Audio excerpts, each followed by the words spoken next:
This podcast is part of the Big Heads Media Podcast Network. Go to bigheadsmedia.com for more great podcasts.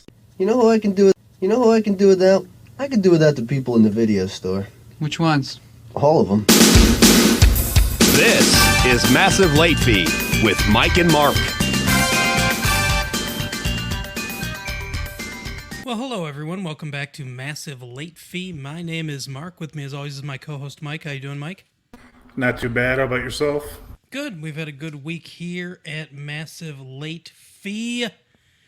I am tired, I'll tell you that. A lot of calls today. We're trying to grow the network. So tune in to some more great shows on this network and we can all start making some money. But now, news. Mike, let's see if you're interested in any of this news. Sad news to begin. Rip Torn died, 88 years old. One of the greatest names in Hollywood, Rip Torn. Yeah, I'm not super... I know he's on like the Larry Sanders Show or whatever. I'm mostly familiar with him with the movie Freddy Got Fingered, which in my opinion is a masterpiece. So I know a lot of people don't share that opinion, but they're all wrong. Yeah, I agree. Actually, I guess shout out to Red Letter Media. They did a review of Freddy Got Fingered where they kind of speculate that, and they use a lot of really, really good examples from the movie, that Tom Green basically, you know, he had a very specific purpose in his mind making the movie, and it's basically a hidden genius project. It's an easy movie to watch. Like I said before, I like movies that are interesting, and this is definitely an interesting movie. Absolutely. But yeah, so R.I.P. Rip Torn, 88 years old. I guess that's a fine run. He was in Men in Black as well, the first Men in Black movie. I think they kicked him out because of, I don't know, getting into a fight drinking. He was in Dodgeball too. I hear a lot of stuff about him drinking a lot, so there's that. The other thing I saw on Twitter, I don't know if you've seen this, Mike. People are signing up to go to an event to storm Area 51, feeling like they're going to get their hands on some aliens. I haven't talked to RJ or Rachel, our friends from Skeptical Skeptics, yet about it, but, you know, so I don't know if they're going to join. What do you think about these? It's so funny. They said, the thing on there says, they can't stop us all. And then I saw a meme. There's lots of memes going around about this.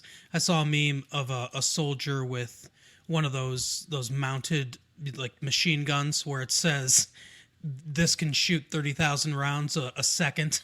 Pretty sure they can stop you all. Yeah, I mean, if as many people who say we're actually to go, they wouldn't be able to stop them. Mm-hmm. But it's probably going to be like, holding up protest signs. Yeah, exactly. I think there's something like 1 million people that say they're going to go. And sure, they couldn't stop 1 million people, but the whole thing is so dumb to me. People think they're going to find aliens in there. Let me tell you, if aliens have visited Earth, and if the U.S. government has aliens from alien autopsies or whatever, they're not at Area 51. Not now that maybe they used to be, but not now that everyone thinks that they're there. They're not there anymore. Yeah, I don't really think we have aliens that have landed on the Earth, in spite of what the guy from Blink-182 says. Yeah, exactly. Well, if there's ever a source that you could trust, it's Blink-182. Yeah, probably. Oh, yeah, this was interesting too. I guess since we talk about Netflix and things like that, 13 Reasons Why has decided to edit the suicide scene from main character Hannah Baker 2 years after it's aired, when no one's talking about this anymore. I'm wondering why they decided to do that now that everyone's seen it. Maybe because no one's talking about it anymore? Yeah, it could be, or maybe they got like a heartfelt letter or something, or I don't really know. I don't really care about 13 Reasons Why. I haven't watched it. I have no intention to. I think it's for like children and women, so it's not something I'm going to watch.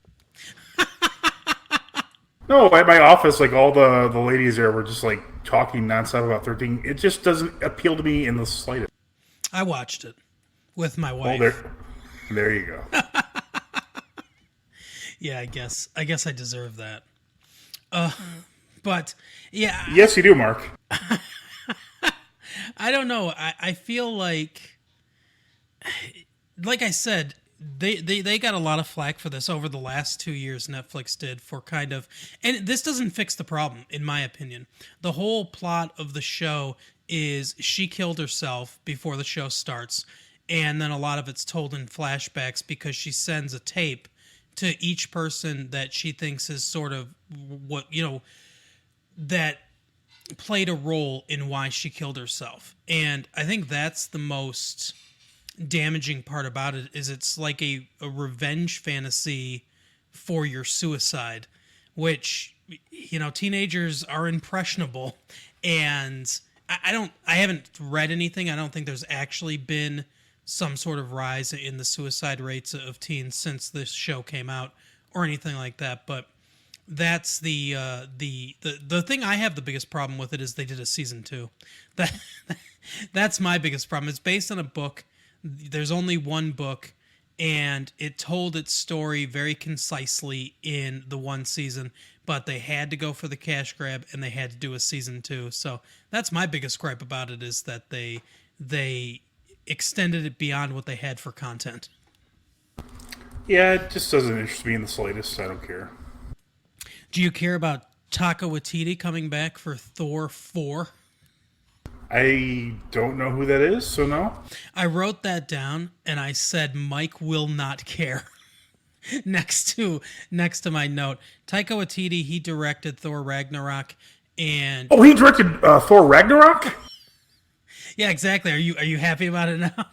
No, I didn't see that. Have you ever seen a movie called What We Do in the Shadows? I've heard the name, but I don't know what it's about, no.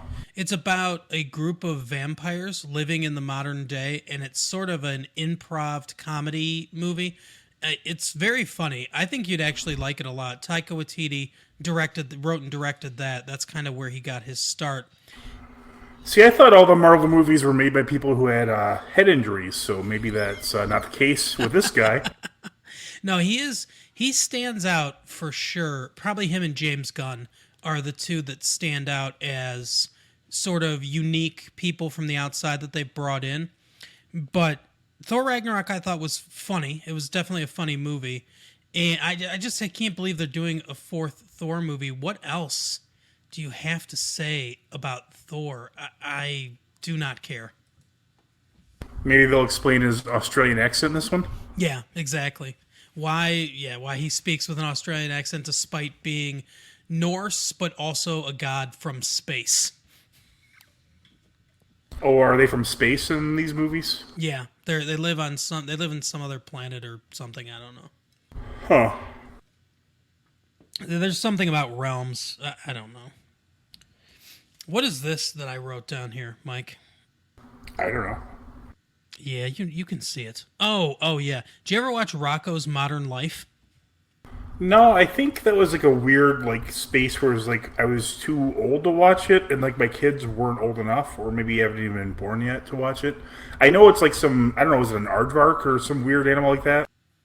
Yeah, I have no idea because I'm in the same boat as you. I was too old to remember it, but my kids were not yet born to see it. So, are they doing a shot-by-shot remake? Well, they're doing some sort of special that's coming to Netflix. Okay. So if we have some people younger than us in the audience, which I doubt, you can check that out on Netflix. Coming soon. Last story I've got today is a Seinfeld actor found dead in Oregon, Charles Levin. I saw that. I'm not sure. I'm not a big Seinfeld fan. I know you are. But I wasn't sure who he was on there. He was, what was his, I can't remember his character's name, but he was on the episode, I think he does the bris. I think he was the rabbi that does the bris, if I remember correctly.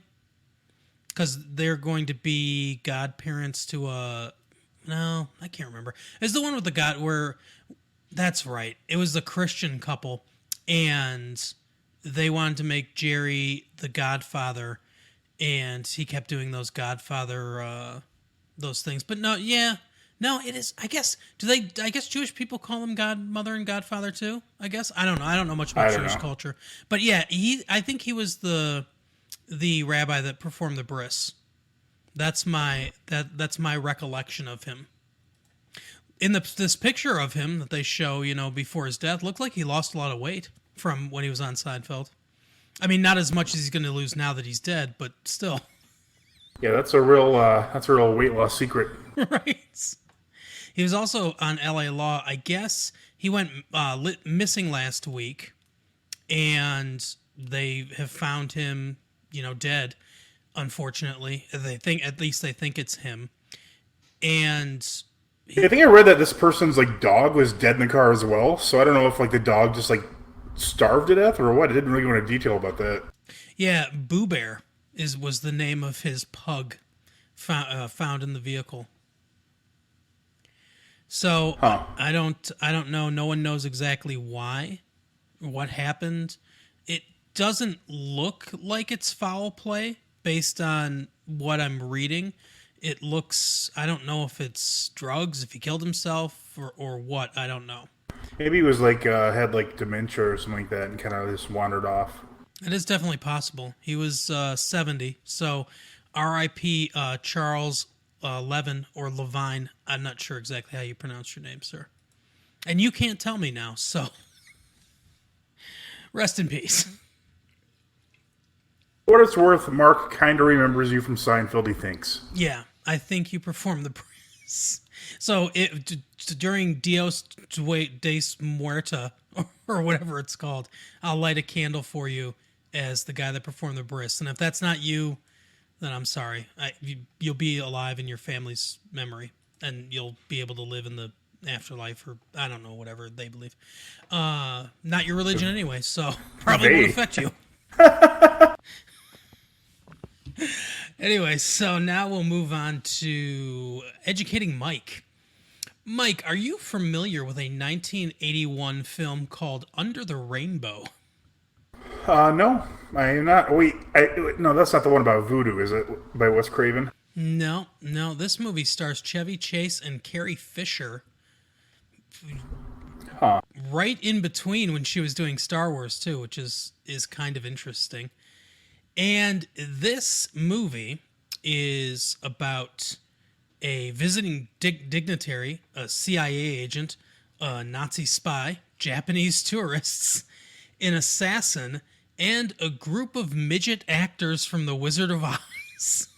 Jeez. Yeah, this movie is ostensibly about the casting of the Munchkins in The Wizard of Oz. So there's 150 midgets in this movie that are staying. I don't think you're allowed to say that anymore. Well, little people, I guess. I don't know. I guess half man. They check into this hotel in Los Angeles to audition for this role. This takes place in 1938, and all these other people are in the hotel as well for various reasons. Now, the plot of this movie is, the plot of this movie is Tolstoy-like. I'm not going to read the entire thing. It is the longest plot summary I have ever seen on Wikipedia. My God. So give it a gist. Yeah. So I'm just going to kind of go with an overall thing for it. So, like I said, it takes place in 1938. The Great Depression's going on, and I like the way they frame this though. Diminutive Rollo Sweet enters a barn and asks the mail clerk whether anything came for him. He says if he doesn't get an offer from Hollywood with bus fare to California, he'll mail himself there if he has to. So he's sort of one of the stars, a little person. And so Carrie Fisher plays Annie Clark, who works for Louis B. Mayer, I guess, or Louis, and she's one of the people like hired to wrangle all these little people at the hotel. But it's this thing is one of the most like exploitative films I have ever seen in my life. There is so much in here. It is so dense. So there's a bus, and on the side of the bus, it says Japs in all big letters, but it stands for Japanese Amateur Photography Society. Was that Chevy Chase's idea? So it's just crazy. According to the movie review from the New York Times back in 1981 when this actually came out, it says the makers of Under the Rainbow have taken a strange idea and run with it, making it a good deal stranger.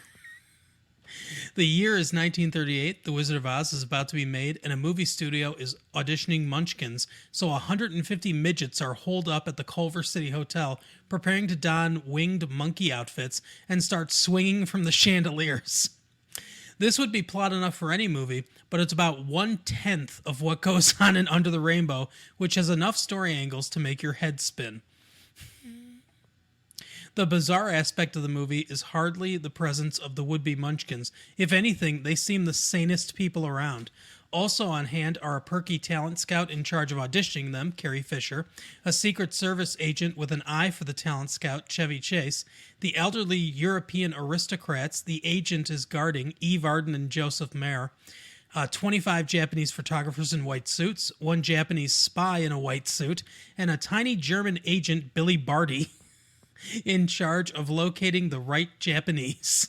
There's plenty more going on too, all in this same wildly fanciful vein.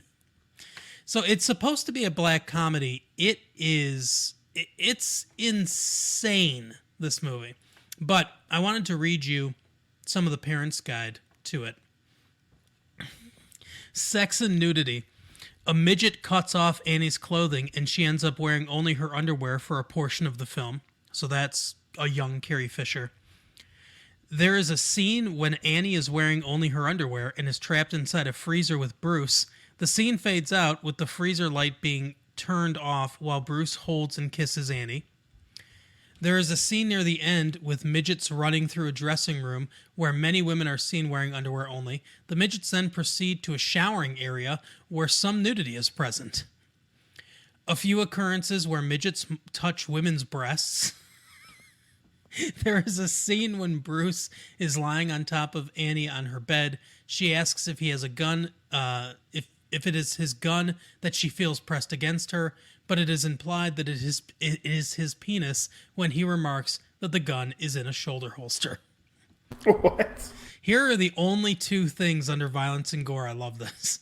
Several men are accidentally killed and their bodies are stored in a freezer. Jeez. Accidentally killed. And then several dogs die. Oh my God. Profanity. Mild profanity. At least one use of son of a bitch. Drugs and alcohol. One character is shown drinking from a flask on multiple occasions. Scandalous. There is a party scene with wine consumption. One character always has a cigar in his mouth. And that is it for the Parents' Guide. I'll tell you, if you ever want a good laugh, check out this film, though. It is wild. So sounds pretty nuts. So that is Under the Rainbow. Now we will move on to another regular feature of our show, which is Keeping Current with Mike. Mike, where are we going today to find our gossip? Oh no. What? All right. I went to TeamZeke.com because I couldn't think of anything. Okay. And the first headline is Supreme Court Justice John Paul Stevens dead at 99. Oh wow. Yeah, this story just came in at 5:36 p.m. Pacific time. John Paul Stevens, 99 years old. R.I.P. Yeah, I didn't realize he was that old. So that's gonna leave an opening, I suppose. No, he retired in Oh 2010. yeah, that's right. He retired. Yeah, so that's a good thing, I guess, in a lot of ways. Yeah, I mean, good for him. He lived a long life, 99 years. That's pretty good. 99's not bad. No, I Nom- mean, Nominated by Richard Nixon. Quite a fair justice from my recollection on his rulings. yeah. I mean, you know, it's not. I mean, it's always sad in a way when someone dies, but when you're 99 and you were a Supreme Court justice, you probably had a pretty decent life. Oh yeah, for sure. Our next headline is okay. I can kind of decipher the first part. RHOBH, which I think is Real Housewives of Beverly Hills. Okay, I'll go with you on that. Reunion. LVP's absence. Charlie Sheen bombshells, all caps, and Nicolette Sheridan T. Okay, I know who Charlie Sheen is. I've heard the name Nicolette Sheridan. Beyond that, I have no idea what's going on in the story. Nicolette Sheridan. Yeah, she was in movies in the 80s. She was in Say Anything, I think. Nicolette Sheridan. If I'm thinking of the right person, she used to be married to Harry Hamlin, and yeah, she was in Say Anything. What was the rest of the story? LVP's absence, Charlie Sheen bombshells, and the Nicolette Sheridan T, which is TEA. So I don't know. Although it looks like Denise Richards is in this, so maybe she's talking about Charlie Sheen. My guess is she's saying he wasn't a great husband. Yeah, that's probably true. LVP is apparently Lisa Vanderpump. Oh, okay, that would make sense because it says in smaller type, the season 9 reunion tackled Vanderpump's no-show and Teddy's involvement in Puppygate, no idea, before Denise Richards and Lisa Rinna spilled major secrets. Lisa Rinna, I've heard that name as well. I don't know who. She's got big lips, and I think, was she married to Harry Hamlin too? I don't know. Man, that Harry Hamlin guy fucks. Yeah, no kidding. I don't. Yeah, Lisa Rinna is somebody, but I don't know exactly who she is. I think she was on one of those gossip shows or something like that. Let's see if I can figure out what Puppygate is. Puppygate, every question answered about RHOBH's season 9 scandal. The scandal over the dog that Dorrit Kemsley. Is it worth it to have so much money if your name is Dorrit Kemsley? No. Gave away has fractured Lisa Vanderpump's friendships with her co-stars. It's the storyline dominating the Real Housewives of Beverly Hills' 9th season, causing a war between some of the biggest stars in the hit Bravo franchise. But what exactly is Puppygate anyway? Here are all your burning questions answered. I don't want to read this entire thing. Just remember that Puppygate we had at our high school? Yeah, exactly. When the kid took all the LSD and yeah, you know. Yeah, that's right. That was what a character that guy was. Those dogs were never the same. They never walked right again after that. No. So or had another breath. Yeah, no kidding. Let's see, Teddy Mellencamp Arovive. So someone I thought Mellencamp was about small towns. Teddy Mellencamp's got to be John Mellencamp's wife or something. Does he live in Beverly Hills? I have no idea. What a phony. Kyle Richards, that's somebody, an employee, John Blizzard. Lucy Apple Juice. What? Lucy Apple Juice, or Lucy for short, that's the name of the innocent puppy who is at the center of all this mess. I guess, okay, so somebody gave this dog away? And was it her dog? I don't understand. Okay, wait a second. Okay, so in season's 9 premiere, we learned that before the camera started rolling on the season, Kemsley adopted Lucy from Vanderpump's foundation. Okay, so this person donated a dog from her foundation. Though Kemsley called Lucy a beautiful, adorable puppy, Lucy was not the right fit, quote, for Kemsley's family after she bit husband Paul and their 2 kids. son Jagger 4 and daughter Phoenix 3, quote, a few times. So Kemsley found a beautiful home for Lucy and gave the My dog God. away.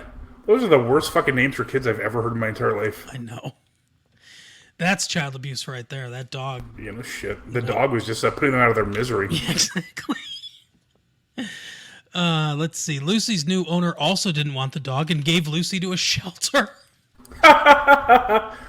That shelter scanned Lucy's microchip, which tracked it back to Vanderpump Dogs. So, I guess it's bad for her image, or I don't know. I guess they're upset because they put a dog that was biting people into a shelter eventually, which wasn't directly their fault from what you've just said. Yeah, exactly. So, most of this seems very dumb. Yeah, so basically, someone's upset that their violent dog was sent away. Yep. Sorry. Nice. That's a good story right there. Okay, so you don't have to watch season 9 of The Real Housewives of Beverly Hills. We just figured it out for you. Yeah, and the Charlie Sheen bombshell probably is that he gave people AIDS. Yeah, probably a lot of people AIDS. Probably. But I hear he's okay now because he's using holistic means to, he's eating wheatgrass or something and it kills AIDS. Ask Steve Jobs how that worked out for him. Yeah, exactly. Which is messed up because I think with Steve Jobs, they actually detected his, I think it was pancreatic cancer. They detected it, super early, and they actually had, a decent chance of, making a dent in it, which is very rare and difficult. But he's like, yeah, I'm going to, exercise my chakras instead or something like that. Exactly. Good choice. Take the wait and see attitude. That worked out for Jim Henson. Probably not. Ugh. All right, now that we're making fun of people with cancer, we're going to move on to the next part. Okay. The next story is Debrat defends Jermaine Dupri. Strippers rapping is necessary combo. Now, I'm surprised that this story is from 2019 and not 1994. No kidding. Because I don't think I've heard the name Debrat in 10 years. Yeah, that's that. She was part of Salt, or she had an affiliation with Salt and Pepper, right? No. Oh, I thought she did. I think she was affiliated with Jermaine Dupri, who infamously was the brains behind Criss Cross, and he did some of his own stuff too. He's he's like this little tiny guy who wears Looney Tunes shirts all the time. Yep. But I mean, I think if I had a CD, which was the only format it's in, CD or cassette of Debrat, and I was holding it in front of my face and I saw Debrat right next to it, I would not recognize her. That's how little I've seen Debrat. Yeah, I agree. I remember Young, Rich, and Dangerous. Yeah, I don't know. I think, so basically Jermaine Dupri said that strippers, female rappers, probably Cardi B specifically, are strippers rapping, which she literally is a stripper who is now a rapper. So how that's controversial, I don't know. Yeah, I don't really get that either, but it's interesting. That's an interesting take. Yeah, but he's claiming it's a necessary conversation, that he deliberately did this to, to start a conversation about, women's place in rap, etc. I don't know. I don't really care about Jermaine Dupri or Debra. Yeah, well, rap has such a long history of being completely fair to women that I'm sure they have no problems in that community. Right. Debrat. God. Yeah, our next. See, that's one of those. Did I ever explain this to you, or was it somebody else? Where I'm like, how do they? I think it was you. How do they survive? How is Debrat so How is she not working at a 7-Eleven or something? I don't know. I don't understand. I mean, this Coolio is the biggest example. He had 2 hit songs 30 years ago, and he still every so often pops up on TV shows. If they have a game show and the last guy canceled, Coolio will be on deck.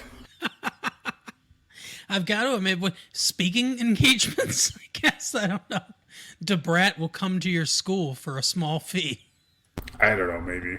Maybe she's a record exec or something, I'm not sure. Yeah, who knows? She's probably been working on an album for the last 15 years. Yeah, she's hard at work. Okay, this next headline is completely baffling to me. I don't really know what's going on. It says, X on the Beach, recap, everything O'Day said about Trump Jr. before Big Brother love trial. X on the beach. I don't know if that's a show, Let's but see. I kind of think I know a little bit. This O'Day person, I think she was on The Apprentice, and there's like a picture of her with Donald Trump Jr. So maybe they dated. I don't really know. Apparently, It says yeah. Go ahead. she talked about her dry spell since dating Pauly D, which I know he's a guy from like the Jersey Shore or something. Yeah. By the way, if you ever want to see something hilarious, look at the Eric Andre show clip of Pauly D. It's the funniest thing I've ever seen in my whole life. All right, I will definitely check that out. Apparently, X on the Beach is based on a British TV series, but this is the American version. That it's on MTV. X on the Beach is the American version of the British reality television show of the same name. The show was announced on March 15, 2018, premiered on MTV April 19th, and it features cast members from various reality television shows living together with their exes. Sounds like a great idea. The show features cast members from Are You the One? Never heard of it. The Bachelor, The Bachelorette, Bad Girls Club, Big Brother, Catching Kelsey? What is that? The Challenge, Fire Island, The Real World, Survivor, Teen Mom, Vanderpump Rules. Hey, Vanderpump has something else too. And What Happens at the Abbey. Okay. What is this? Oh, that's interesting. So, Travis Kelsey, or however he pronounces his name, the tight end for the Kansas City Chiefs, I guess he was part of a reality television show where people were trying to marry him. That's what I'm going to guess that show is. Catching Kelsey. Yeah, I don't know. Well, anyway, so that's what the show is. And what are they doing on this? Oh, I don't know Something what's about going on. Trump. Yeah, Trump's been in reality TV, so every reality TV star that's ever met him has a story about him, which is cool. Good for him. Oh my God, this picture of Aubrey O'Day. She looks horrifying. Oh my God, she looks like one of those real dolls. Oh no. Her lips are like incredibly inflated and just she looks fake. That's funny. Looks like And, Tara Reid on surprising. a good day, I guess. Jeez. Like Tara Reid if she didn't get picked up for Sharknado. Yeah, exactly. Oh my God. Anything else with wherever we're at? Yeah, this next story is right in our wheelhouse. All right. Do you know who A$AP Rocky is? He's a rapper. No. His human rights are being violated by Swedish officials who have been holding the rapper in jail for nearly 2 weeks.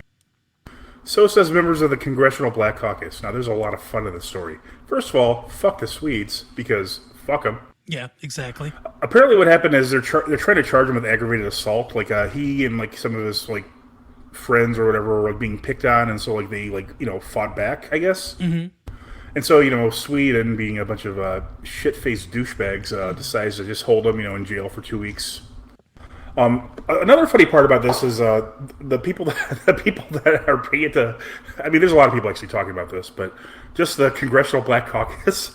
There's something that happened with the Congressional Black Caucus a few years ago that sounds like a racist joke. Okay, what is it? Like a few years ago, I don't know if you noticed, they used to have all these like different like flavored like cigarettes, like they were like clove cigarettes. They don't really sell those anymore. And I think the reason they cite is that like kids like the flavored, it's like almost like candy type cigarettes. Mm-hmm.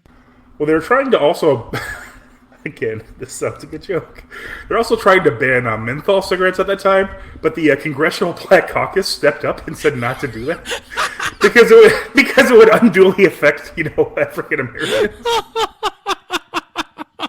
Now I used to smoke menthol cigarettes back when I smoked Newport's, number one. So I feel as if I can talk about this as well. But that is fucking hilarious. They're not wrong. They are not wrong. Black people that's love their menthol cigarettes. I don't get that either. Like I used to work at like a gas station, years and years ago, and without fault. And I don't understand it. Like every black person that bought cigarettes, it was either like Newports or Cools. It was always menthol. I don't understand that. I don't get it either. I don't know if it's maybe they it's weird because it's not something that would be based on race, you know. Yeah, I legitimately don't get it. Like, there's even like on the Chappelle show, they had a sketch called "I Know Black People." Why do black people love menthols so much? I don't know. That is correct. No one knows. Just a weird thing that I don't understand it, but it's just funny that even like the black caucus decided to step in. They're like, "Oh no, no, no!" I wonder if this got like thousands of calls. Oh yeah, they the calls flooded into Congress.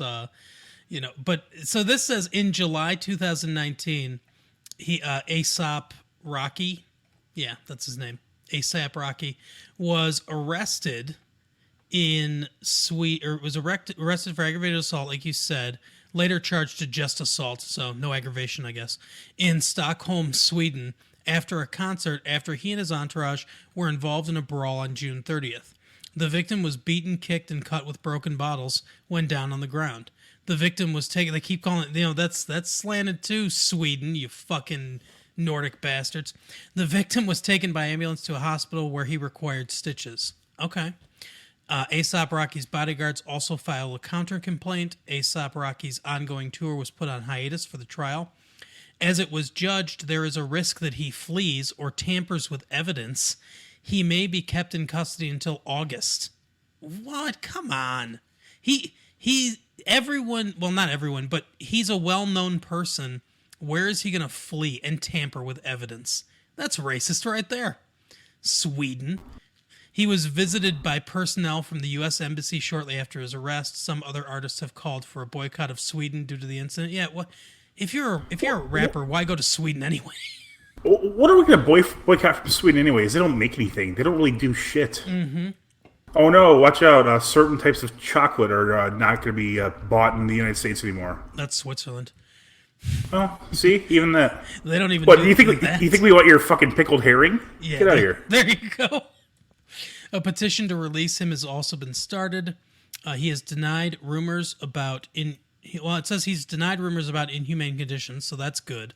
He's not in inhumane conditions, according to him. The allegedly inedible food includes turkey, veal, and rhubarb pie with custard. I think the inedible food is just their food. Yeah, exactly. It's unfortunate because you're in Sweden. It's like a reindeer's nutsack is what they serve over there. Yep. So I guess we'll stay strong for A$AP Rocky. I am fully on his side on this one. I don't even need to know the facts of the case. All I know is Sweden must be wrong. Exactly. All I know is it's Sweden. So you know what we think of Scandinavia, but our friends in the Netherlands.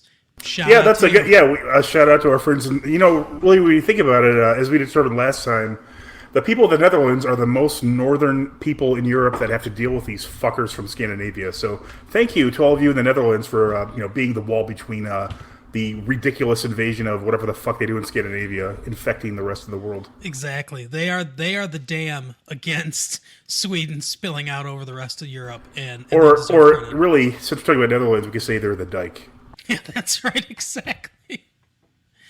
Oh, so are we done with that? Oh, we're done. I think that's a good one to end on. So now we will move on to our Parents Guide game. We did have a winner last time, by the way. Richie correctly identified the movie as Die Hard. So Richie, you are the first prize winner. Maybe some of you other people want to go on Twitter and give a guess at the movie, you fucks. Right?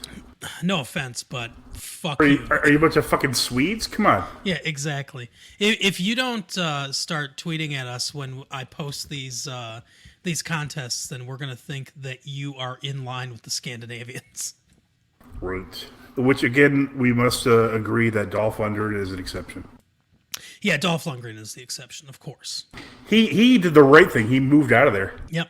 He knew that it was an unfortunate incident that he was born there, but he identified early on that he needed to get out of that place. Yeah, he'd rather pretend to be a Russian than fucking live in Sweden. Absolutely. During the height of the Cold War. Yeah. Oh, what would I rather be in 1985? Would I rather be a Swede or a fucking Russian that cheats at boxing? Yeah, I need some sympathy, because I don't want people thinking I'm a Swede. So yeah, I'm gonna play a communist that juices.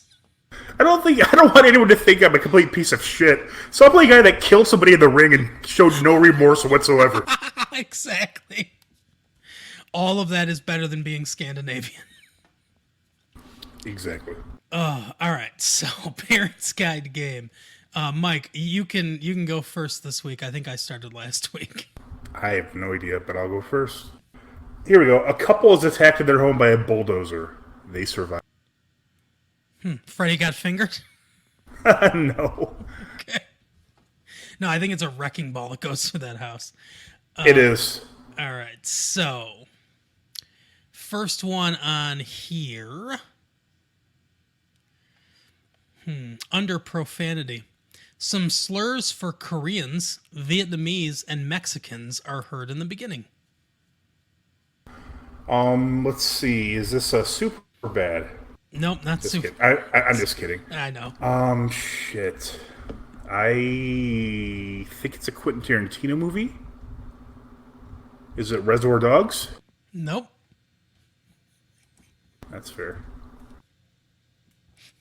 Okay, next one for me. I was really close, wasn't I? You know what? I fucking know what it is. It's Pulp Fiction. It is.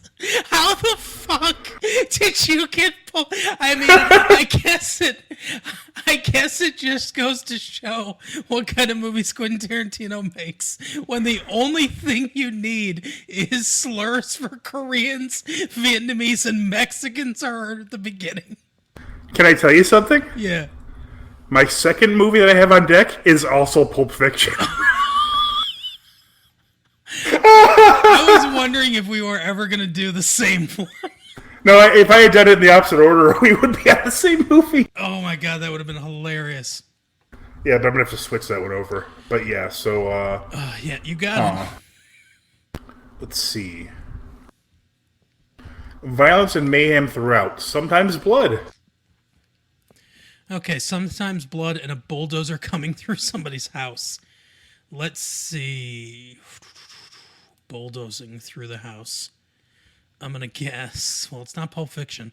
It almost was. Overboard. No, I've never seen that. Okay. Let's see. Let's try to be a little more specific here. The main character decapitates someone with a sword, and we see the head burning in the fireplace, but only for a few seconds. Wow, decapitate someone with a sword. I mean, that sounds like Kill Bill, but I don't think you'd do two Tarantino films. No, it's not Kill Bill. Let's see. This one, it could probably give it away. A woman is killed when her elevating chair malfunctions and catapults her out of a window. All right, there we go. We see her legs sticking out of the ground after she is flattened on this. Gremlins. Yes. Good one. Yeah. I remember the bulldozer scene now. Yeah. I didn't quite remember that, but obviously the chair is like a big, part of that movie. So you should go first because I have to find another movie. Okay. So this is, let's see. Now, see, well, I don't want to say anything, but it might be okay. I'll just do profanity first. 1 use of hell, 8 uses of fuck, 2 uses of bitch, 1 use of oh god, 2 uses of oh my god, 3 uses of god damn it, 1 use of shit, 1 use of oh Christ, 1 use of bullshit, 2 uses of god, 5 uses of son of a bitch, 6 uses of fucking, and 1 use of goddamn. I have no idea. I can't even guess. I just don't. Somebody went through the movie and counted all those fucking things. It's so crazy. Some of these have so many of these have character names or actors' names that I'm gonna remove, but Right. can't do that one. The movie is very violent. It is graphic, and unflinching in its depiction of violent acts. There are many shootouts, fights, and tens of people are killed. I love that build up, and then they're like, and tens of people are killed. It sounds so small. Yeah, that doesn't help much more, but it sounds familiar. Is it Death Wish 3? Nope. That's fair. I might do that one day, though. I would probably guess that one very quickly. Although you did Death Wish 1, I think, at one point, didn't you? Yeah, I think that was one of the first ones I did. Oh, yeah. Sometimes it's hard to sometimes it's hard to figure out a movie that you've seen that I know you've seen. Yeah, that's fair. Same with you. I'm like half time. I'm like, I don't know if you know this or not, but I kind of figure you would know. I mean, so far I haven't missed on one, so that's. Yeah. All right. Graphic footage of a surgery is shown on television briefly. It shows doctors moving intestines around and speaking of removing a tumor. Okay, well, I had a guess for a second, but then that changes. I was thinking Saw, but then when you got more specific, I'm pretty sure that doesn't. Well, maybe no, because that's not the kind of cancer he had. I don't think. So, I don't know. I'll just guess Saw. It's not Saw. And in fact, this is actually, I'm pretty sure you've seen this movie, but there's a slight chance you haven't. In fact, I might have seen this with you in the theater, but I'm not sure. Okay. A man is knocked over from the force of an explosion caused by an exploding petrol can. Predator? No. That'd be another good one to do someday, too, though. Yeah. Let's see. One of the characters is seen drinking Wild Turkey whiskey. Okay. Popular brand. Stephen King references it several times in books. Whiskey, and there's a surgery. And we might have seen it in the theater, which gives me kind of a clue to the era. I could be wrong on that, though. Let's see. I will say Escape from L.A. No, I haven't seen that, actually. We saw it together in the theater. I don't think so. I think I saw it on like on DVD or VHS at that time once, and it was not very good. Maybe we did. I don't remember it at all. Maybe it was just me and Colin. I thought you were there for some reason. I don't know. One of the characters, intoxicated from whiskey, this is the same character that drank the Wild Turkey whiskey, takes down his pants, exposing his ass, slaps and wiggles it, taunting another character after the other character says, "Fuck you," to the character that drank the whiskey. That seems so specific, but it's not ringing any bells. Intersection? No. A man looks at various crime scene photos which contain images of a badly burnt man. Is this The Dark Knight? No. A female character begins to take a male character's pants off in order to perform oral sex. It happens a couple of times. Once he acquiesces, and another time he just refuses. Wow. One time he acquiesces, and the other time he refuses. Buffalo 66? No, I have not seen that one either. This one might be a better clue. One of the characters puts a gun in his mouth because nothing he tries to do works out right. A man tells him to keep trying, and if it still doesn't work, blow your fucking brains out. I don't know. Groundhog Day? No, I haven't seen that either, but that's because I hate Bill Murphy. Murray. Well, Bill Murphy's an asshole, too. Anyone that's listening whose name is Bill Murphy, go fuck yourself. I always thought that'd be funny if I actually ran into Bill Murray in person. Even though I don't like him, it'd be funny to say, "Bill Murphy, I'm your number one fan." Let's see. It's my turn, I believe. Correct? No, I just guessed. Oh, you just goes Groundhog Day. That's right. Yeah, I'm sorry. I'm reading and thinking about Bill Murphy.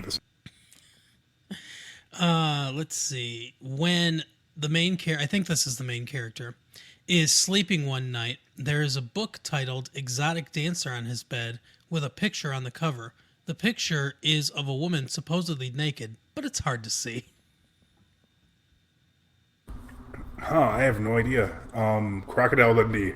No. This one, I'm not going to give you the full clue, because if I give you the second half, I think it's a dead giveaway. Okay. One of the characters falls from the other character's skateboard and screams in agony when he breaks his leg. We see his torn pants and a very bloody exposed bone.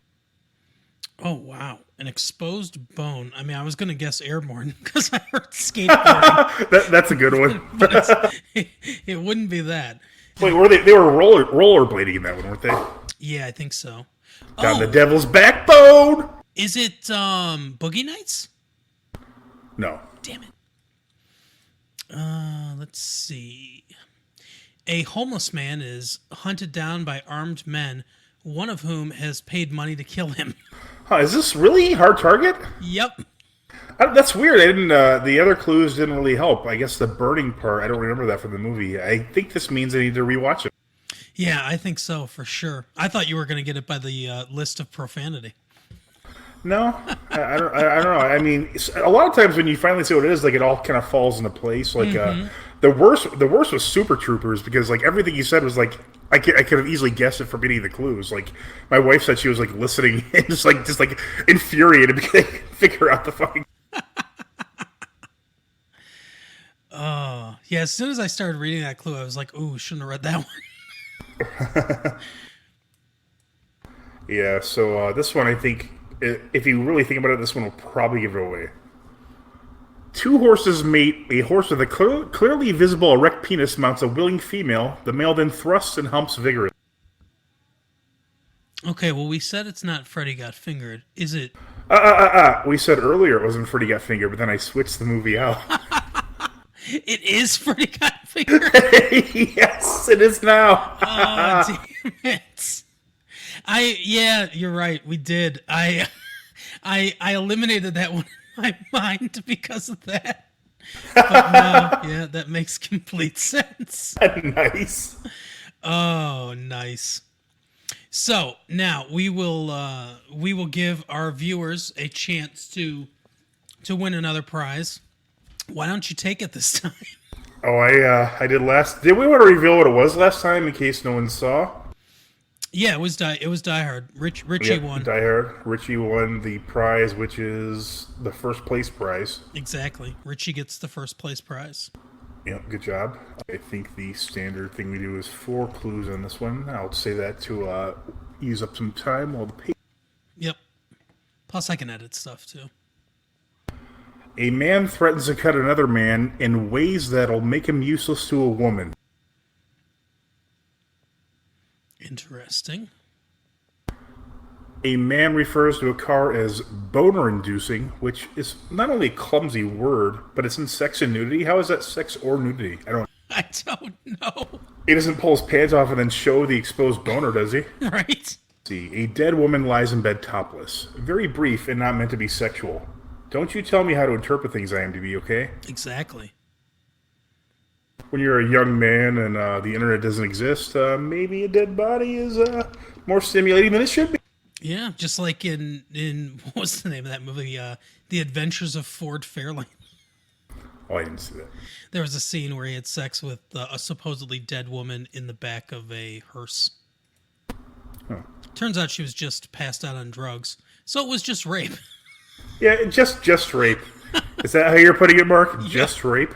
Yeah, it wasn't necrophilia. It was just rape. I'm trying to. This actually would have been a good one to use for you, but I don't know if you've seen this movie because the clues are all very vague and they don't have names, so it's kind of hard to find one that's a little better for. Mm-hmm. Let's see. I think this one's pretty decent. A woman throws a knife that cuts the top of a man's head off, and a woman with sword stabs 2 men through the head and cuts another man's head off. Wow. Sounds like a good movie. Okay, here's another clue that's not on here. The first one is good. The second one I haven't seen, but I've heard it's not that great. And there's only 2 of them. Okay. So guess that film, and then if you go to at Massive Late Fee Mike or at Massive Late Fee on Twitter, then you can guess. And if you get it right, you're the first one, win a prize. So hurry up and do it. I'll post a video, with the clues, and you can post it under there. You can just add us on Twitter. The first prize is a signed picture of Dick York or Dick Sargent. Your choice. Exactly. You can also do it on Facebook if you want to. Go to our Facebook page, Massive Late Fee, and you can write a post on there. So write a post on there. Do that. Yep, and I was kidding about the prize. I'm not sending anyone anything. So now we are going to do a quick promo for a show on the network. It's a good show, and I've been really busy. I don't remember, and I didn't look up this week what it's going to be. But that show you're gonna hear the promo for is just one of the best shows on the network for sure. And check it out. So here, listen to this. Hi, I'm Mark. And I'm Carol. And we're the hosts of Retro Late Fee. We are stuck in 1994. And we can't get out. We're watching all the movies and TV shows that you probably remember, I guess. Somehow we're speaking to you through some kind of time portal. Right. Join us every week for great movies and TV shows from 25 years ago. It's fun, I swear. All right, well, that was that show, and they do just the best job. You like that show, right, Mike? Yep. All right, so for our main topic tonight, we're trying something new. We're doing something a little bit different. Mike and I will still talk about things that we've both seen, occasionally when there's something we both want to see. But we figured, to give you more content and just to make the show that much better for you, what we would do is we would talk about stuff that we've watched, kind of like the what we're watching segment that we used to do, but just sort of an extended version. So, Mike, tell us what you saw this week. What I've seen recently, not necessarily this week, but I recently watched. Actually, this week I did watch it's an old episode, or rather an old movie of Futurama called Bender's Game. It's a take, obviously the name's a take on the movie / book Ender's Game, and it's a lot of Dungeons and Dragons type stuff in there, and it's very loosely based on like the Lord of the Rings plot line. It was pretty good. I liked it. It was on. We have Hulu because my wife really likes the show The Shield. Okay. So we got that, and then there's a lot of stuff on there I like as well. Like I like Futurama a lot. That's one of my favorite shows, and like every episode's on there, so I'm kind of going through them, bit by bit. But I actually was watching originally the movie. The thing I'll talk about next. But what have you been watching? So one of the things I watched was The Founder, which is a movie about Ray Kroc. And Yeah, I've seen that. It's a really good movie. yeah, I started watching it at around 3:00 in the morning one night. A lot of times I'll turn something on to go to bed, and I saw it on Netflix, and I said, I've been meaning to watch this movie for a long time. I'll turn it on, and then I'll fall asleep and I'll watch the rest of it later. No, I stayed up for the whole thing. It really grabbed me from the beginning. Basically, it's about Ray Kroc and the McDonald's brothers, and where he was kind of at in his life when he decided to, go and meet the McDonald's brothers, and how his association with them came about, and how he basically, took over the McDonald's Corporation. It's a fantastic movie. Michael Keaton is great in it. Yeah, he's really good. What's his name? The guy who plays one of the Kroc. He's a character actor in a lot of stuff. He was in the movie Zodiac. Yeah. He was Drew's brother on the Drew Carey show. Yeah, I can't remember his name off the top of my head, but he's excellent in the movie. Nick Offerman's good in the movie too.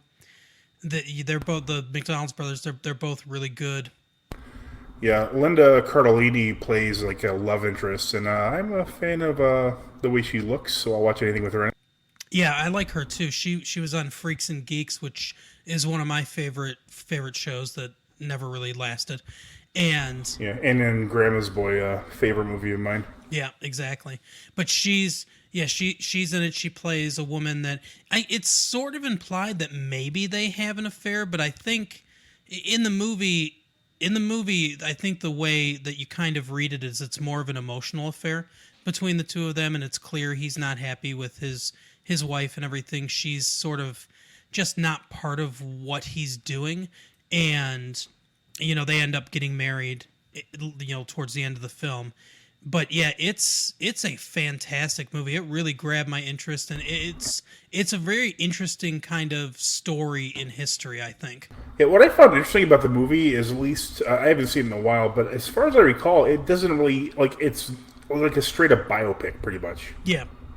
Like, it's not like you would think they'd be like, oh, here's some message against, like, McDonald's Corporation, destroying, nutrition, or, it's a very matter-of-fact story. I mean, Ray Kroc did essentially take over their company, and then, he had the right to do franchising, so he just, like, basically, made tons and tons of money off of selling the name. Yep. And really the system and process, which they show quite a bit of. I was surprised they went that deep into it. Like, they showed how the Crocs, or not the Crocs, McDonald brothers, like, kind of like tore down their location, which was booming at the time, and reconfigured it to be even more efficient and faster. It was, I thought the whole thing was fascinating, but I was kind of surprised that there wasn't like a moral lesson, and I wasn't upset in any means by that. And Michael Keaton's really good in this movie. Yeah, I was really relieved, like you said, that there wasn't any kind of moral lesson or moral implication. It's really, like you said, it's a really straightforward story, kind of just lays out the facts, and it allows you, and this is something that movies just don't do as much now as they used to, which is unfortunate, but it allows you to think. It allows you to kind of form your own opinions, because on one hand, what Ray Kroc did and how he did it, you could interpret him as kind of an asshole for what he did to the McDonald's brothers. On the other hand, they clearly show that the McDonald's brothers didn't necessarily know what they had and didn't really know how to use it. They knew how to make a lot of money from the location that they themselves ran, but they really didn't know how to expand that. And it was really Ray Kroc's vision that allowed McDonald's to expand and allowed McDonald's to become, an international sensation and one of the more profitable companies in the United States' history. So, even though he kind of did it in somewhat underhanded means, it wouldn't have happened without him. Yeah, I mean, to be fair, he could have properly read the contract, had it vetted by an attorney. I mean, not that I'm saying it's right of what he did, but I mean, yeah, it is really interesting because it's like the story of like one of the most successful corporations in the world, like you said. But what's interesting about that is I've never once ate at McDonald's and like felt satisfied or happy that I did it afterward. I feel nothing but regret. Like every time I eat there, there's just, it's not even food. It's like famine from the Good Omens thing. There's no food in the food. Yeah, no, I absolutely agree with that. I'm not a big fan of McDonald's. I eat certain types of fast food in certain fast food restaurants, but I'm not a fan of McDonald's. Yeah, I go there regularly, but I never enjoy I mean, it's convenient. That's essentially what it is, and it's just really kind of like, it's like, I think it was, I can't remember what, I think it was that Robert Kiyosaki who wrote the Rich Dad Poor Dad book. I think he made a good point, like, I mean, you can make a better hamburger than McDonald's, can't? I mean, anybody can make a better, it's not even a challenge. I mean, there's no issue. Anyone could just buy a lump of meat and throw it on a grill and flip it once, and it's better than any McDonald's hamburger you've ever had. Mm-hmm. Yep, absolutely. But people aren't like lining up around the block, like they were at the McDonald's original location in the movie, or even now, like, people are just like, bum rushing to get this like garbage ass. Yeah. Oh, yeah, exactly. So what's the other thing that you watched this week? It was also on Hulu, and I kind of watched it like kind of slowly because it's like, I think it was 10 episodes, an hour each. Actually, I think I know what your next thing is, and I have a comment on that as well. But it was Fargo season 3. Okay. I didn't really care. The movie is okay. I wasn't like a giant fan of it, but the series, I love the series. Each season is great. The first season, Billy Bob Thornton was like the main villain, and he was excellent in it. The second one, there's like this kind of family of criminals, which was amazing as well. I think Kathy Bates was in that one. Maybe not. I don't think it was her at all. But this one, it's starring Ewan McGregor, who plays twin brothers, and they're kind of like competing over like a stamp that one of the brothers has become like a wealthy owner of a lot of parking lots. He's like a real estate / parking lot king of Minnesota. The other brother is a parole officer who happens to be dating one of his his own parolees, I guess would be the word. Like okay. an attractive young lady who I think in real life there's like some scandal between Ewan McGregor and her. I think they had like an affair or something. Oh, interesting. Yeah, I can't remember her name. Mary Winstead, Mary something, Mary Elizabeth Winstead. That might be. But yeah, and then so like it's really interesting. It's like the story of like, you know, the one brother who's a parole officer, like their father had died, and like there was like a stamp collection, like this really like bitchin' like you know, Chevy Camaro, and so it was a Corvette. That's what it was. Or from Michigan, we should know these things. Right. And so the guy who took the Corvette, you know, he's a parole officer, and the other guy he like sold and pieced out the stamp collection is just like, you know, super wealthy now. So that, you know, there's a lot of resentment, and like they're trying, the parole officer brothers trying to finagle some money to sponsor like a wedding between him and this parolee, and also it's maybe not a wedding, but they want to like be professional bridge players. And then at the same time, the brother who owns the parking lot. This takes place in 2010, so it was like shortly after the, you know, the huge recession. He had like borrowed $1 million from like this unsavory organization who just like shows up and just starts taking over his business. Like, and they're just like ruthless. They're just like killing people left and right. It's really fascinating. It's a really good. If you ever have, you know, 10 hours to spare, however long it is, I highly suggest Fargo season 3. Yeah, I've never seen any of the Fargo, you know, the season. I watched the movie. I like the movie. The movie, you know, is good. You know, like you, I'm not. It's not in one of my top movies of all time, but I think it's a solid, good movie. I've heard nothing but good things about the show, and I do have Hulu, so I will probably check that out at some point. Yeah, you might. I mean, you don't have to go in any sort of order at all. I mean, I honestly think this most recent season might be the best one. The first one was. I mean, there's not a bad. I can't really compare them. You know, they all have like charismatic villains. There's usually like a female like super amazing investigator. You know, and there's in this one too. And then there's, you know, the bad guys, like I said, are just so fun to watch. It's a really fun. It's a smart show. Like, you know, we always complain, or at least I do, about like, you know, shows are just so dumb. Yeah. And I was thinking about that earlier today. It's kind of messed up. Like, you know, if you look at like a movie from like, you know, the 40s or something like that, you know, it's usually like they have an expectation that the audience is, you know, well read. They'll get these references. Even the Twilight Zone, like in the late 50s, early 60s, maybe it's just the early 60s. But, you know, there are references to Shakespeare and all this. You know, there was an occurrence at Owl Creek Bridge, which was like a famous short story by Ambrose Bierce, I think. Yep, that's right. But then, you know, flash forward, you know, 60 or 50 years later, and we're watching the fucking Big Bang Theory. It's the #1 show on television. Yeah.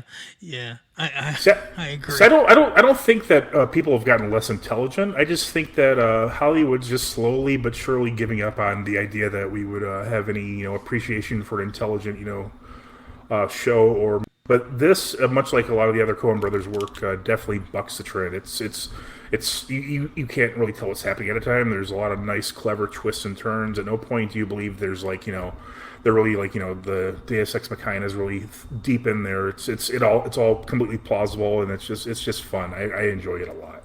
I think part of the problem is not necessarily that Hollywood thinks we're dumber, although they probably do, but I think the writers just aren't as good either. I disagree. I think they just the ones that are more suited to writing these like shitty shows are just like, okay, yeah, we need a shitty show. We'll hire you. You know, actually, you're probably right. Probably the problem is there's so much content. So it's like, yes, there's still the same number or around the same number of really good writers out there, but now there's 10 or 50 times the amount of shows. So, you know, the talent pool gets shallower and shallower the more you spread it out. Yeah, there's definitely some shows even out now, like Better Call Saul is a really great show. Mm-hmm. It's, you know, I think in a lot of ways it's better than Breaking Bad, in my opinion. Yeah, nominated for an Emmy. Bad. Oh yeah, we probably should have mentioned that earlier. I saw the Emmys came out, but clearly I didn't pay attention. Yeah, I didn't read much about it. I just saw that Better Call Saul got nominated for drama, which, you know, obviously we both agree with that, it being nominated for that. And I think it's easily the best show on TV right now. Game of Thrones got 32 nominations, which set a record. So I saw that too. Yeah, I think that's like one of those, like, you know, how like Denzel Washington got a Oscar for Training Day, and he's like, Training Day? Why'd you give me an Oscar for Training? It's more like a lifetime. Like, yeah, sorry about all the other stuff. Everybody else is kind of young in this category, so we'll give you all your rewards. Yeah, it's like when Whoopi Goldberg won that Oscar for Ghost. She was good in that movie, but that was more for The Color Purple and Oh, for sure. and some other roles that she was just absolutely fantastic in that she Yeah, did not I still don't understand why she's not like she's like why is she not like the other Meryl Streep? She's an amazing actress. I don't know why she's not. I mean, she was in a lot of bad movies. She was in Sister Act and the best sequel title ever, Sister Act 2: Back in the Habit. Yeah. Oh my god, that title alone makes you think it's going to be the most clever movie you've ever seen. It's not. No, it really isn't. But yeah, she's a fantastic actress, and she's done some, like you said, she's done some films that I'm sure she probably wishes she didn't, but I'm sure that's most of the films she's been in, because she's in a lot of bad movies. yeah, but she is absolutely fantastic, and she should be doing more dramatic work. I agree, but I guess she's doing what she wants to do, so Yeah, she'd rather talk with those yammering bitches on The View. To quote Norm Macdonald. she was Guinan in Star Trek: The Next Generation. Let's not talk about Star Trek. It's a terrible show as well. But yeah, the other thing that I watched, which I'm sure you're also going to call a terrible show, was Stranger Things Season 3. So another show with a Season 3 right now. And one of the things that... So I kind of wanted to address this early on. The second season leaned really kind of heavily into it's the 80s, and let's all dress like the Ghostbusters and look at this Rubik's Cube, stuff like that. But the first season really... Hey guys, Black Monday! But the first season really didn't, and this season really doesn't either. Obviously it takes place in the 80s, and some of the plots and some of the visuals are clearly inspired by 80s films. Obviously, the Duffer Brothers are big fans of films from the 80s. You like the 80s, right, Mark? I do. Yeah, see, my wife actually started watching Stranger Things last Tuesday, and she's now finished, she started watching with episode 2 of season 1. She's watched all of them. You know why she started episode 2? Why? Because she came home and I was watching it. I much like I say with Marvel movies, people think, or Star Wars, people think I've never seen these and I'm just shitting on them for no reason. No, I've seen them. I just think they're really bad. Stranger Things, like the first episode, I've seen some 80s movies. I've seen Gremlins, obviously, since we referenced that earlier, but just the very, it's just, I know you said there's not a lot of 80, but I mean, the whole, everything about it is even the cinematography and the shots they take and even certain things they say. The very first episode of the first season is oh my god, it's just a bunch of 80s references videoed. Yeah, so if you say the second one is even worse than that, I can't even imagine what that's. It is. The second season's a lot worse. The first episode is pretty heavy with the references, but it gets easier. What's good about the series, in my opinion, is the acting of the kids. I think the kids are really good actors. And yeah, they are, but I hate child actors, so that's kind of a negative on my point. Especially if they're really good child actors, I hate them even more. I like kids riding their bike and swearing, like we did in the 80s. Like I like that. Yeah, exactly. It's obviously a lot of it is inspired by that, by different things from Stephen King. The font of Stranger Things is very reminiscent of the font they use in Stephen King books. Yeah, it's almost the exact as The Stand, I think. Yeah, and like you point out, the cinematography and a lot of the style is clearly the 80s, and that's clearly on purpose. The score too, the music that they use, it is clearly 80s inspired. Yeah, and I just want to point out that why I hate child actors. I just know there's some completely piece of shit kid who is not having a childhood. The better you are, there's probably some crazy parrot in the background. It's just the whole thing just disgusts me. Is really what it is. Mm-hmm. Yeah, I mean, I'm with you on that for the most part. But I'm sure it's not like that 100%. I know Neil Patrick Harris, he said his parents were really not like that at all, and he seems like he turned out to be, really well adjusted, and he just seems like a really decent person. So I'm sure there's exceptions, but I mean, like, is her name Thora Birch? Who was in the movie? What was she in? American Beauty and the Dungeons and Dragons movie, and nothing else. Yeah, I know who you're talking about. Thora Birch. Yeah, that's who she is. Her father was he started a movie himself. The movie is called Deep Throat. Oh, Jesus Christ. Yeah, and I think that's his stage name. So his daughter's stage name, unless that's his real name, is the same. His name is Jack Birch. I mean, she has the same last name. As I don't know if he would use his real name in there. That'd be kind of weird, but. And like supposedly he was like always like really just like creep on set, like when his daughter like was nude on some movie, he was like there and like encouraging it, and just like I can't imagine she's like you want to see her and just like, yeah, good for her, because it's like some fucking psycho in the background. Jesus Christ. And have you ever seen the movie Bruno, the Sacha Baron Cohen movie? Yes. Yeah, like at the beginning where all the child like baby models, and he's like, oh, is your child comfortable with heavy machinery? And the parents like, oh yeah, he loves it.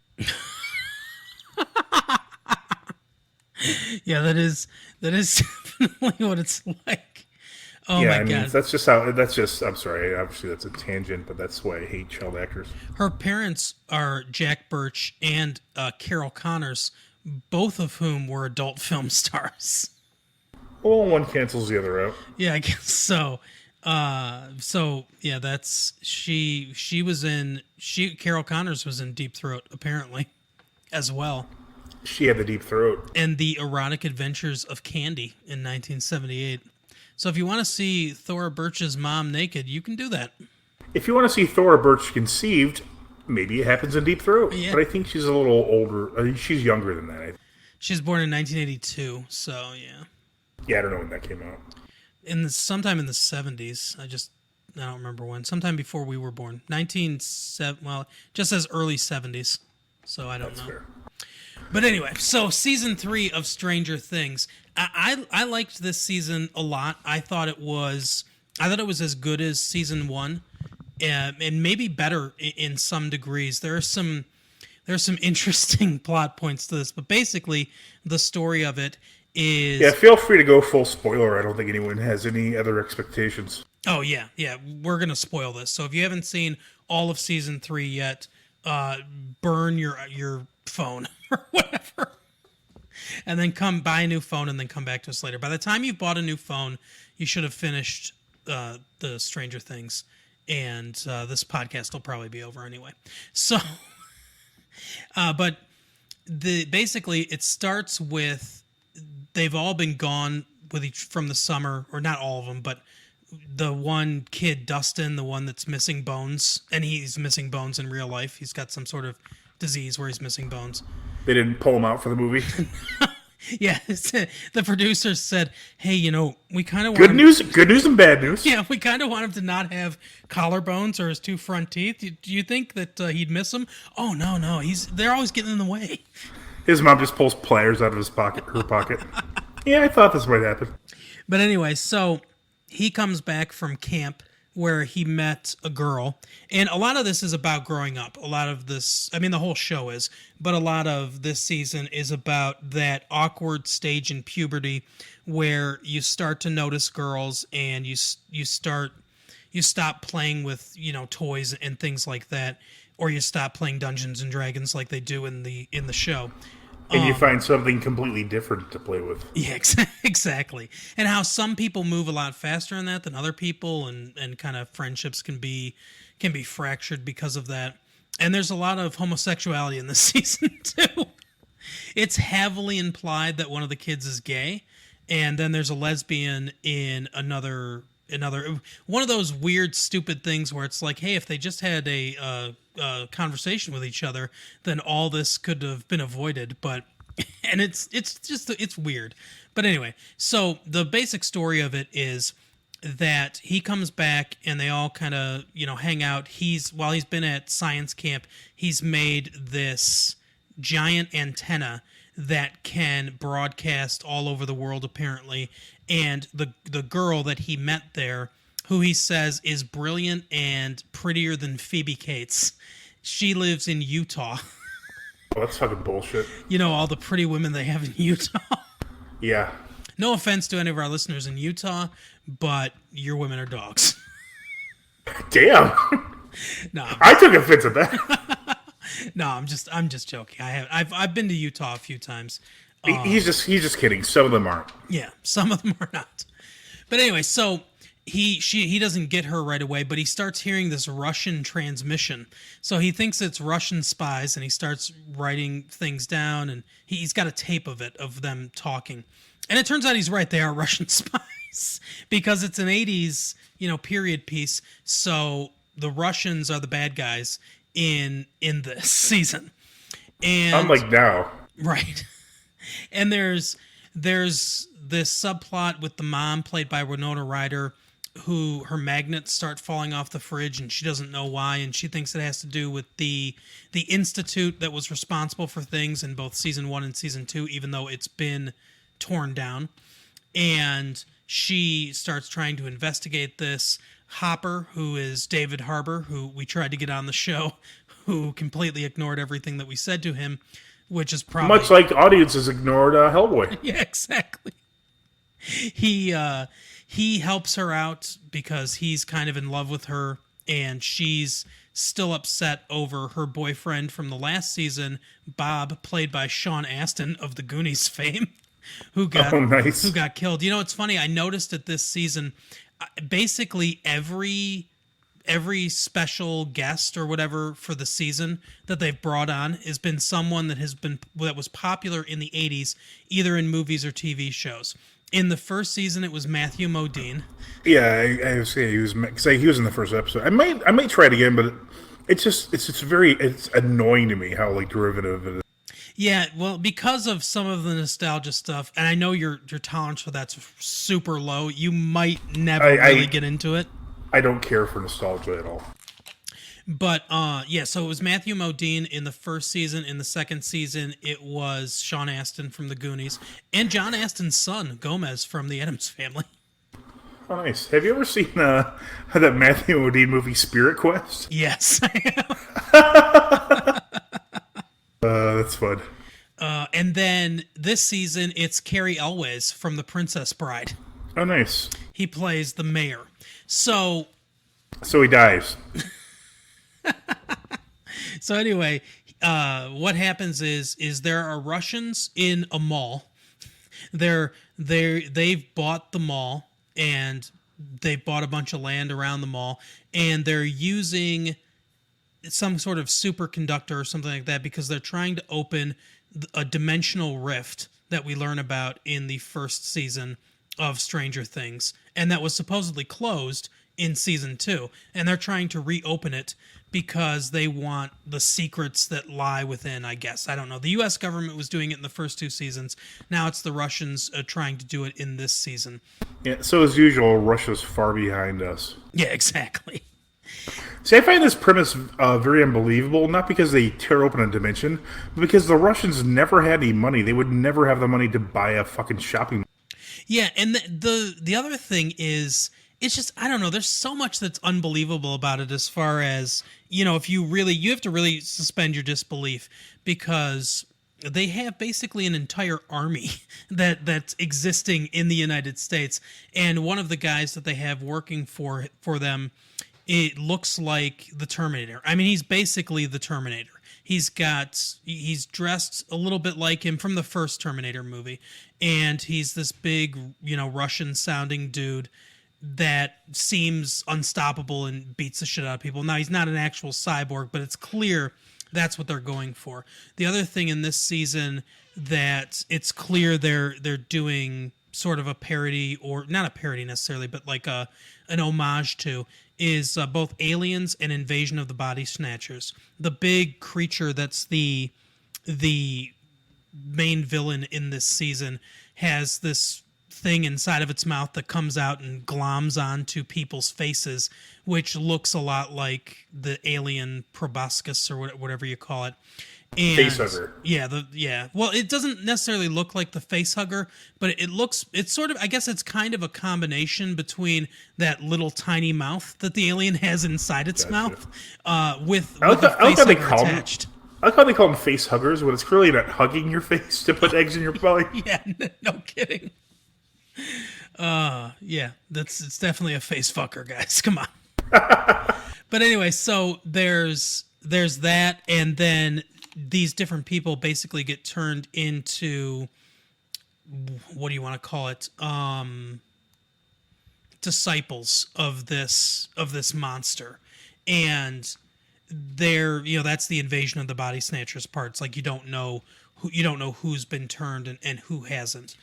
And what it's doing is, I guess it's trying to gain enough power to take over the world or whatever. Its motivations are not real clear, but it is just a giant monster, so I guess that's fine. But anyway, so there's that plot, and all the different storylines kind of converge at the end to that plot. So there's Dustin with, I can't think of his name, but he was, Mike. Yeah, Dustin and Mike and the girl that he works with at the ice cream parlor, who he starts falling for, and it turns out that she's a lesbian. There's this one, he starts kind of describing what his perfect girl is, and it's, her down to her shoes, basically. And she's like, oh, sorry. And she had told herself that she had told him that she used to stare at him, and she was like obsessed with him in high school. So, obviously he kind of got the idea that she was into him, and he started falling for her. And then when he says that, she's like, oh, Mike, the reason I was obsessed with you in high school was because this one girl liked you all the time, and she was always staring at you. And I always wondered, why would a girl like that want to be with a guy like you and everything? So it was because I liked her. And he's like, what do you mean, though? She's a girl. What do you mean you liked her? And she's like, yeah, exactly. And then he takes him, and he's like, oh, kind of, it's one of those situations.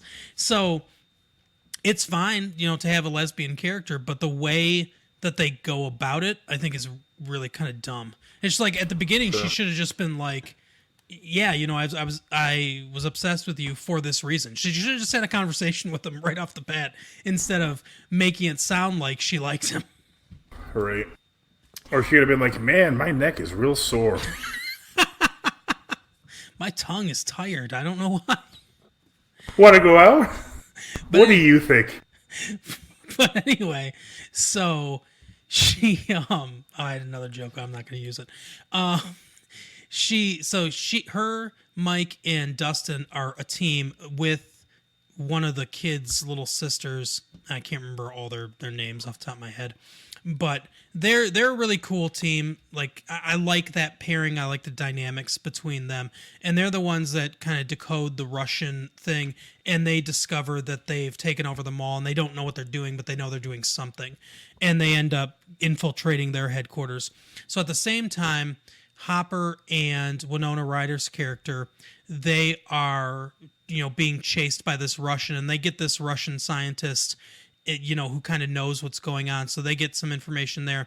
And then the other kids, Mike and 11 and the other two, they realize that something's going on, because 11 does, with Max's older brother, Billy, that's his name, because he's been the first one that's been turned by this monster, which they call the Mind Flayer. So they're trying to figure out what's going on with Billy, and Eleven's using her powers to try to find him and everything.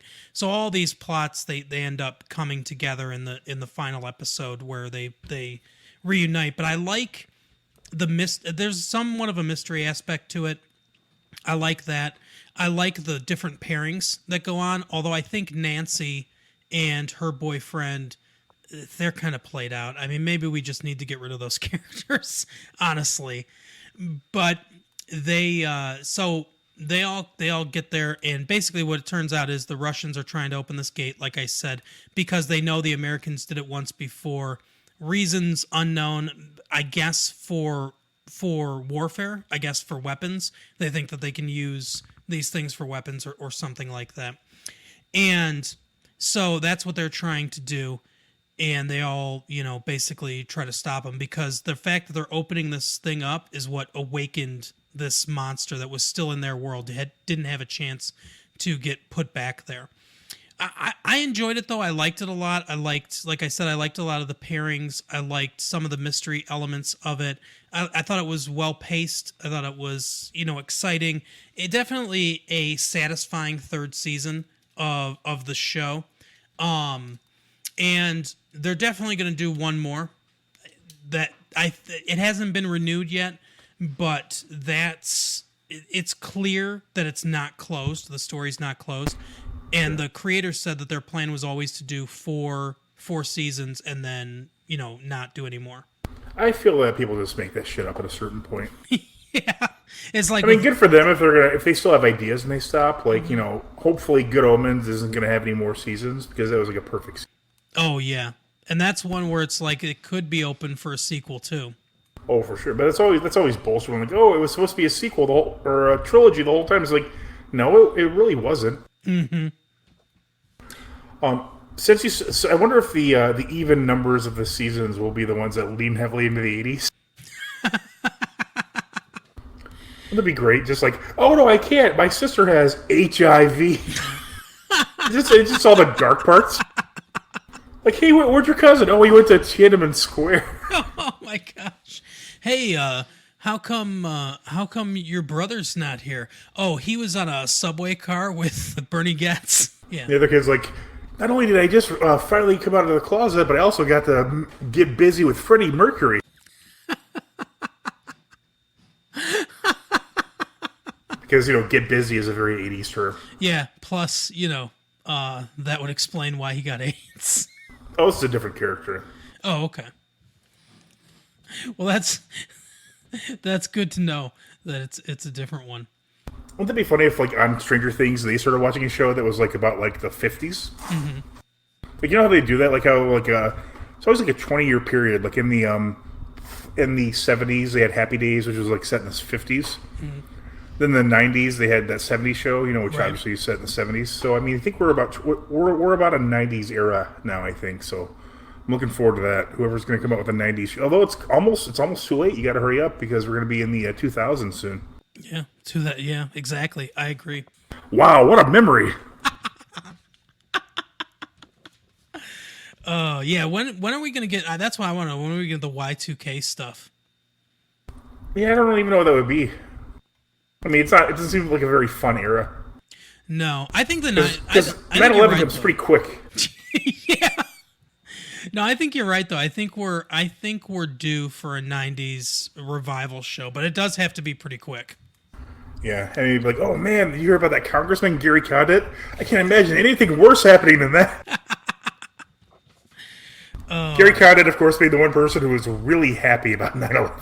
Yeah, no kidding.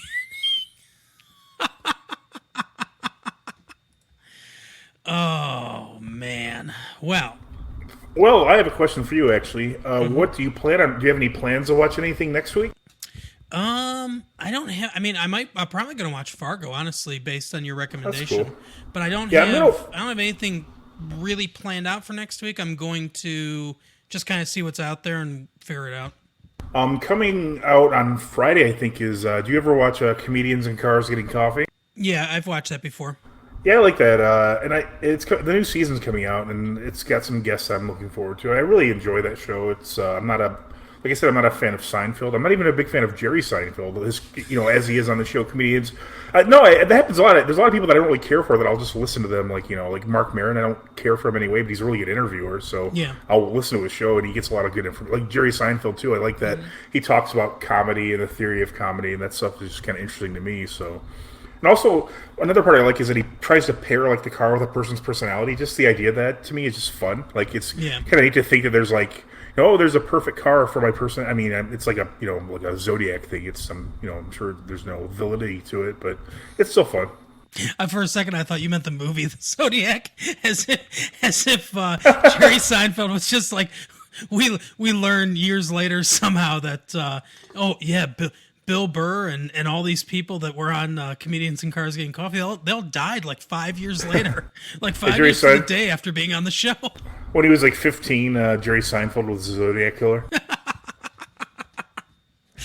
Oh, yeah, that would be great. But yeah, I'll probably watch that because I do enjoy that show as well. I'm probably a little bit bigger of a Seinfeld fan than you are, although I've never been a for huge, sure. I've never been a huge fan of his stand-up, to be honest. Yeah, I know you like his show, but I don't think his show's that funny either. Like, I mean, there's moments, but I mean, it's something I just kind of look at and like, yeah, whatever. I've seen a lot of episodes because my wife, for a while, was watching it pretty regularly. And I remember that one time we played like her